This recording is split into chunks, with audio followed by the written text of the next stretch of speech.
Egypt was the most powerful kingdom on earth. Its armies were feared. Its rulers were worshipped like gods. And hidden beneath its greatness, were slaves crying out in pain.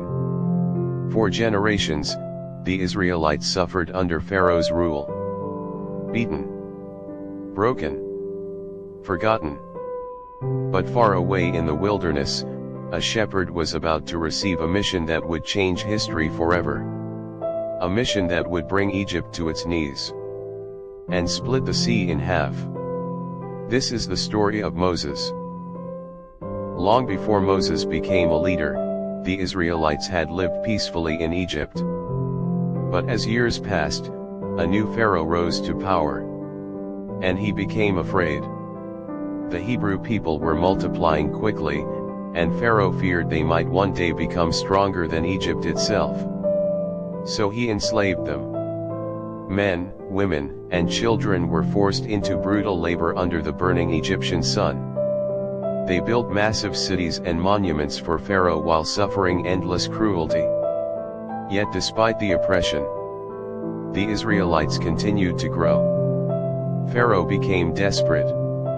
And then he gave a horrifying command. Every newborn Hebrew boy must be killed.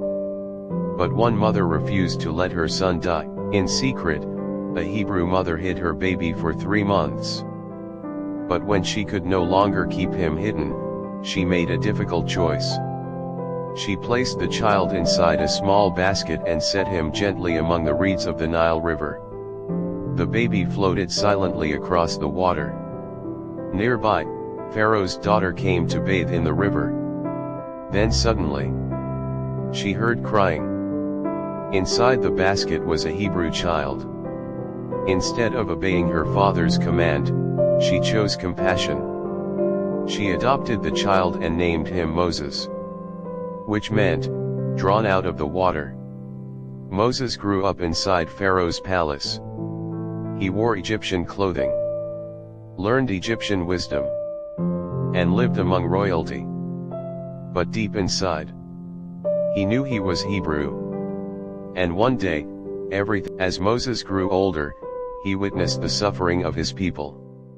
He saw Hebrew slaves beaten mercilessly by Egyptian overseers. And anger burned inside him. One day, Moses saw an Egyptian attacking a Hebrew slave. In rage, Moses struck the Egyptian and killed him. Fear immediately overwhelmed him. The truth spread quickly. Pharaoh wanted Moses dead. So Moses fled Egypt and disappeared into the wilderness. The prince of Egypt became a fugitive. Days turned into years. Moses settled in Midian, married, and became a shepherd. Far away from Egypt. Far away from destiny. One ordinary day, while tending sheep near Mount Horeb, Moses noticed something strange. A bush was on fire. But the flames were not consuming it. As Moses moved closer, a voice called out from the fire. Moses, do not come any closer. The voice was God. Moses trembled in fear. God told him, I have seen the suffering of my people in Egypt. And I am sending you to Pharaoh. Moses was terrified. He felt weak, unqualified, unworthy. Who am I to stand before Pharaoh? He asked. But God answered, I will be with you. God instructed Moses to return to Egypt and demand the freedom of the Israelites. After years in hiding, Moses returned to Egypt with his brother Aaron. Together, they stood before Pharaoh. The throne room fell silent as Moses spoke. This is what the Lord says. Let my people go. Pharaoh laughed. To him, Moses was nothing more than a former runaway slave. Instead of releasing the Israelites, Pharaoh made their suffering worse. The slaves were forced to work harder than ever before. But then, Egypt began to experience terrifying disasters. The Nile River turned into blood.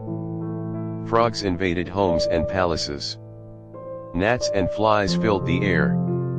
Disease struck animals. Painful boils covered people's skin. Thunderstorms destroyed crops. Locusts devoured the land. Darkness swallowed Egypt for days.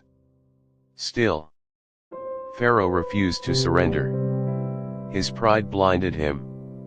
Then came the final plague. The most devastating. God warned the Israelites to prepare carefully. Each family sacrificed a lamb and placed its blood on their doorposts. That night, silence covered Egypt. Then suddenly, cries of grief echoed throughout the land. The final plague had come. Every Egyptian household experienced loss. Even Pharaoh's own house was struck. Broken and defeated, Pharaoh finally surrendered. "Leave," he commanded. "Take your people and go." After generations of slavery, freedom had finally arrived.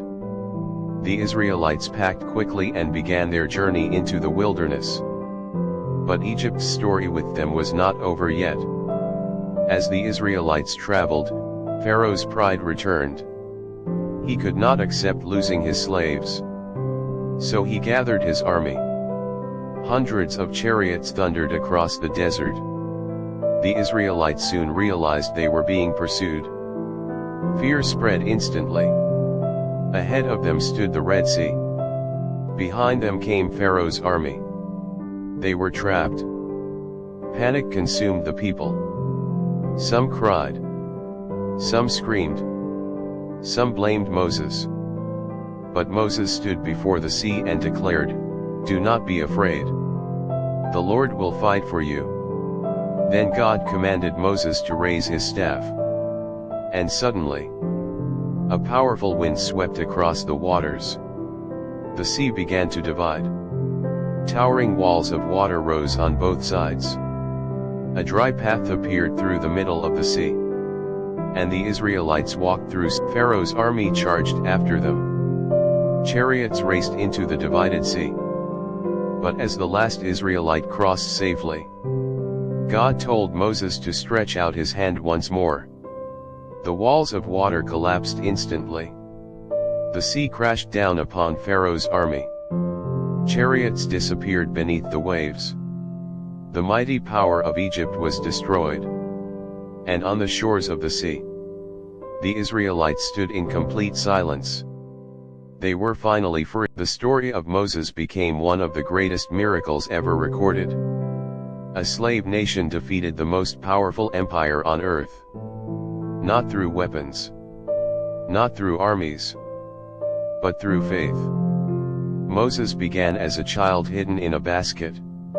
A fugitive in the desert. A man filled with fear and doubt. Yet God used him to change history forever. And even today, the story of the Exodus reminds the world of one powerful truth: no situation is too impossible. No sea is too deep. And no chain is too strong. When God makes a way,